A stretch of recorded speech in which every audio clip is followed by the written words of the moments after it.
રાજકોટ અગ્નિકાંડ ઘટના બાદ સુરતના ગેરકાયદેસર મિલકતો પર તવાઈ શરૂ કરવામાં આવી હતી। ત્યારે સરથાણા રિંગ રોડ પાસે ગેરકાયદેસર ખાણીપીણીના સ્ટોલ ઊભા કરાયા હતા, જેમાં ફાયર એનઓસીનો અભાવ હોવાનું જાણવા મળતા વરાછા બી ડિવિઝન પોલીસ દ્વારા કામગીરી શરૂ કરવામાં આવી હતી, જે અંતર્ગત ઉત્તર પ્રદેશની સ્ટાઇલમાં 50 કરતાં પણ વધારે સ્ટોલ પર બુલડોઝર ફેરવવામાં આવ્યું હતું।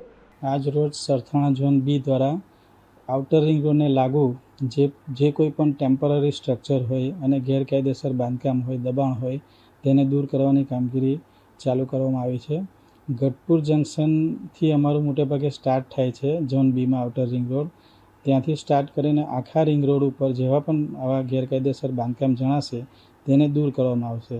આવા બાંધકામો દૂર કરવા માટે વખતો વખત કોર્પોરેટરશ્રી તેમજ ધારાસભ્યશ્રી તેમજ સ્થાનિક જનતા દ્વારા પણ સરકારશ્રીમાં રજૂઆત કરવામાં આવે છે અને તેના ભાગરૂપે આજ રોજ અમે ઝુંબેશના ભાગરૂપે આ કામગીરી કરી રહ્યા છીએ। આ બધી મિલકતો એકચ્યુઅલી જમીન માલિકની હોય છે, એમાં કોઈ પણ પ્રકારનું એને કે પ્લાન મંજૂરી કરવામાં આવતા નથી।